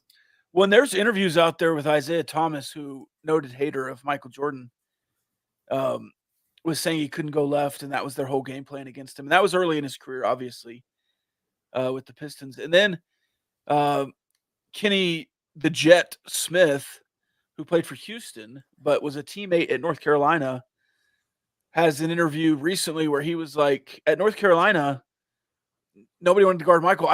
That's who I wanted to guard because he couldn't go left. Like he couldn't dribble. He had no moves. And so, I mean, there's legitimate NBA guards out there saying he couldn't go left. But I think they would concede that he was also a really good player. One more thing, just in the NBA world, I don't know why we're doing a bunch of NBA talk here. Somebody commented earlier that Prom was 14-22 with Tyrese Halliburton. Halliburton's rise in the NBA has not been as swift as Patrick Mahomes. But when LeBron retires, and at that point, Giannis and Luka, I guess, are running the game. But I think maybe in a short list, Tyrese Halliburton is one of the best players in the NBA. Am I wrong, Money? He's really good. Can do it all. He's a good shooter. He's a good creator. Really, really good IQ, playmaking ability. He's going to be special. So if he's ever labeled as the best player in the NBA, can we hammer Iowa State like they hammer Texas Tech on his poor conference record? Got to. I think we have to. So like, hey, Tyrese Halliburton got cooked by Davide Moretti. That's what they do. It's like Joel Lanning and stuff on the Mahomes game. Yeah, I'll have to go look those up. Can Tyrese Halliburton, can he dribble with his left hand? I don't know. I'm not that into it. Didn't the Sonics play the Bulls in the finals, and they just like didn't even put Gary Payton on MJ until like game 4, where they're already down like 3-0 or something? Because he wasn't the biggest threat? I don't know. Like, they've got one of the best defensive guards in NBA history. It's like, hey, should we put him on the greatest player of all time? No, I guess not. And then like after that, Jordan's scoring and assists went way down, but it was too late in the series to make a difference. Like, what are we doing? Reminds me of like, okay, yeah, Brady has 7 rings. It's 6 easy if like the Seahawks just turn around and hand the ball off to Marshawn Lynch. Like, that doesn't make Brady any better of a player just because the Seahawks screwed that up. Just because the Sonics didn't want to put the glove on Michael Jordan. I mean, that's their own strategic miscalculation, in my opinion. I have a feeling that we're going to talk about a lot of LeBron MJ on Wednesday, though, so I'll save it. We'll do some research and get there. I'm trying to find Tyrese Halliburton versus Texas Tech. I just pulled up his splits. Okay, go ahead. 3 games, 15 points, 6 of 18 from the field, 1 of 8 from deep, 11 boards, looks like 8 assists, 5 blocks, 3 turnovers. He was pretty dinged up his last season at Iowa State. I remember that. He had to sit like the entire back half, and then was still like second team All Big 12, I think. Scored 2 points as a freshman against Texas Tech. Bum. Scored 13 as a sophomore in Lubbock in a loss. I think he went 0 for 3. Yeah, loss. Oh, he went. Okay, so he won. He scored 2 points and beat you the first game as a freshman, but he went 2 and 1 and 2, I guess. So I said I would holster additional MJ LeBron stuff, but I'll just say one more thing in response to a comment we have. It says the Detroit Pistons, so like the bad boy Pistons, would not have let LeBron dunk all over them in the 80s and 90s, just saying. My response to that is, what are they going to do about it? Wasn't Isaiah Thomas 5'10"? Bill Laimbeer is going to keep LeBron James, like one of the greatest athletes in any sport ever, from jumping over him. Like, what are they going to do about it? Well, they would have pushed him really hard to the ground, but I think LeBron could just stand up and dunk again. I'll save the rest of my LeBron thoughts, but I'll leave y'all with that. What is Bill Laimbeer going to do about it if LeBron wants to dunk all over the bad boy Pistons? That freshman year for Tyrese Halliburton, the game he scored 2 points in, that was the only game Kevon Moore played in for the Red Raiders. Is that the only home game we lost that year? I think so. Yeah, 68-64. Yeah, Marial Shayok went off that game. I'm pretty sure. 20 points. They had a good team that year. Michael Jacobson, 14. There's a name I remember. They, them and Kansas State, I think, both made it really hard on Tech to win the Big 12 that year because we were like winning every game down the stretch, and so were 2 of them. And it was like, if we slip up, they're going to either tie us or pass us. They had a good squad that year. And I remember those Kevon Moore minutes. I was so excited when he went to the scores table and he went in the game and it was like nothing happened. And then we never saw him again.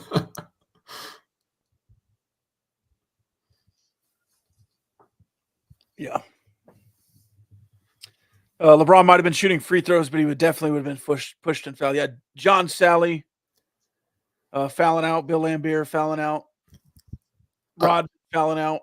I've seen multiple guys at the same time try to foul LeBron in the lane, and like he's so big and strong, sometimes it looks like they're not even fouling him. And I know the bad boy Pistons were tough, but we're talking like 6'8", 235 of just insane speed and power at the same time. I don't know what they're going to do about it. Wish we could put him in there, drop him in time to another time, but we can't. Do you think AI will get advanced enough to get like an actual simulation like that sometime soon? I mean, more than ever right now, probably than before. Like, you think the AI in like a video game would be advanced enough to calibrate toughness metrics? Yeah, I don't know. And like, I don't know if they have the same measurements. Like we just got done talking about the NFL Combine. Like, you have these guys 3-cone drill and they're 40 and all that. They didn't have that for Johnny Unitas, as far as I'm aware of. Right. But I also have seen in the last 1 year how much better an AI picture has gotten. And like, if we keep this pace and it gets 5,000 times better every year over year, like what it's capable of may be beyond our comprehension. But it would be fun to watch like a, 2012 Heat, like a big 3 Heat squad against the bad boy Pistons, just for fun to like see how would Chris Bosh do against Dennis Rodman? How would D Wade do against Isaiah Thomas? Not just in like a video game with people controlling them, but like in an actual supposedly non-biased simulation. That'd be a lot of fun.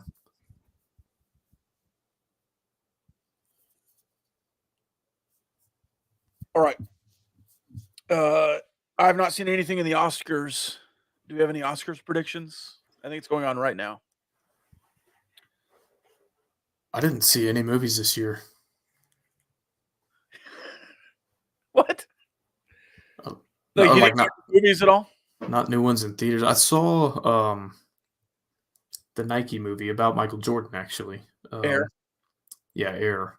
It's not surely it's not an Oscar movie, but I didn't see Oppenheimer. I don't even know what else was out there this year. Barbie. Yeah, obviously didn't see that. Like if I didn't see Oppenheimer, I didn't see Barbie. Your wife didn't want to see Barbie? Like if I only had one chance to go to the movies this summer, I'm not going to watch Barbie over Oppenheimer. I watched Barbie after it came out on HBO, and I had to split it up. I couldn't watch it all the way through. All right, so we have some winners already. Looks like Oppenheimer's doing well. So there you go. All right. Final thoughts?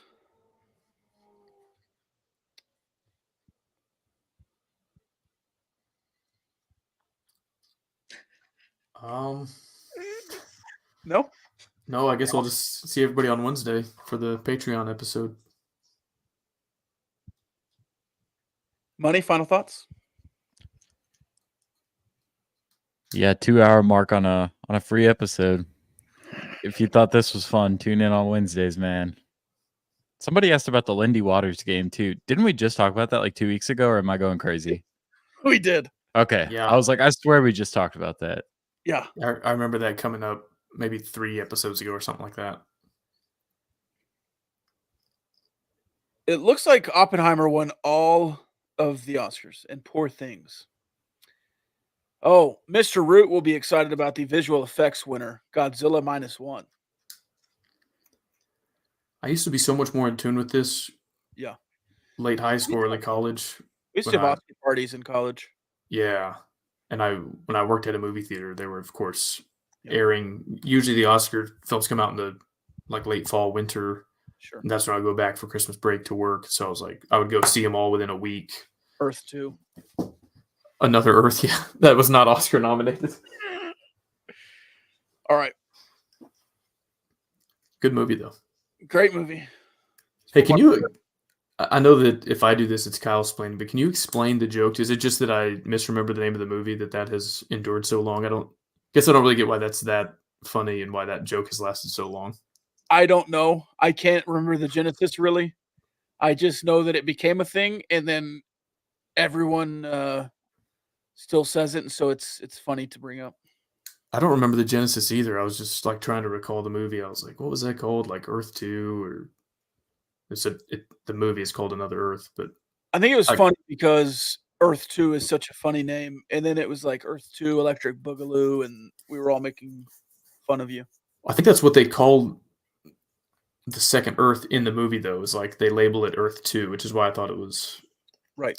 But like Jackson just texted me out of the blue the other day about Earth 2, and I was like, were you even in the Discord when this? How is this? How is this like the most enduring joke out of all the ones that we've had as a podcast? I mean, Earth 2 is a popular thing. It's I think DC, I guess, the Infinite Earths, they have Earth 2, 3, 4. So it's not uncommon to have that. Any about that. Now it's Earth Prime after the like Amazon crisis. Yeah. Oh. All right. That's all I got. Same here. Full nerd there at the end. All right. Love y'all. Love y'all.